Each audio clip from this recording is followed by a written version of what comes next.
I want you to look at your to do list right now. How many of the items on your list are pre solving a problem versus post solving a problem?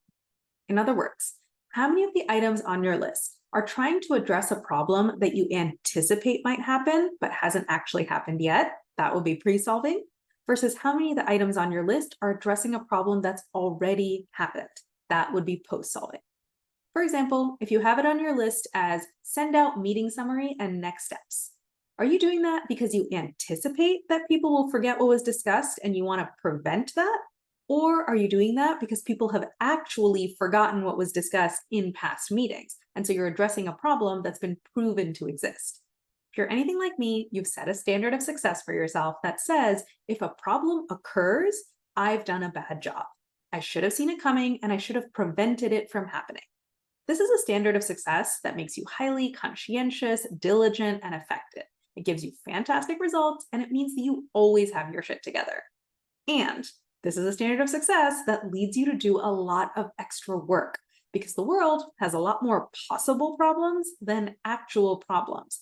And when you can imagine tons and tons of possible problems, and you set the bar of success as no problem should occur, otherwise I did a bad job, you now have to pre-solve all of those possible problems in order to consider yourself a success, which means that the smallest initiative or project or idea that you could come up with requires tons of effort to execute.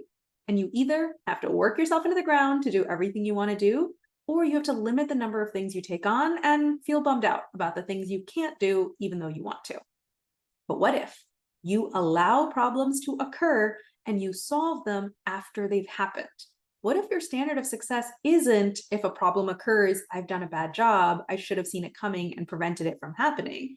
What if your standard of success is actually if a problem occurs, that's the real world efficiently filtering one real problem out of 10, 20, 100 possible problems. So let me pat myself on the back for waiting and gathering data. Let me be pleased that I now know where to focus my efforts.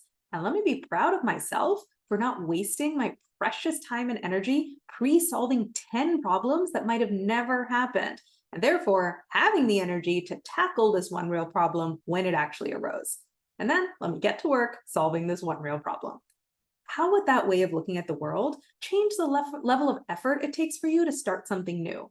How would that free up time and space and bandwidth in your brain? And how would that change the way you talk to yourself when something goes wrong? So much of coaching is about finding the flips. It's about finding the tiny, unquestioned assumptions that you didn't even realize you had made, assumptions that often have been serving you well so far and have genuinely contributed to your success, and finding the places in your life where those assumptions are now inadvertently limiting you. And then flipping those assumptions upside down and seeing what happens. It helps to do this with somebody else. Seeing your own assumptions is one of the hardest things in the world. That's why I have a coach too. Someone with an objective outside perspective can see through your thinking way faster than you can. And it helps to do this with someone who works exclusively with people like you, aka driven, determined, uncompromising high achievers who have no interest in being told to calm down or just do B plus work. I am never going to tell you to just chill out and do bad work. I am always going to help you find a way to have your cake and eat it too, aka a way to do the incredible work that you want to do and not burn out or sacrifice your sanity in the process. And if that sounds like the ultimate win-win to you, then come talk to me and let's start finding the flips in your life today. The link to book a free consult call is above.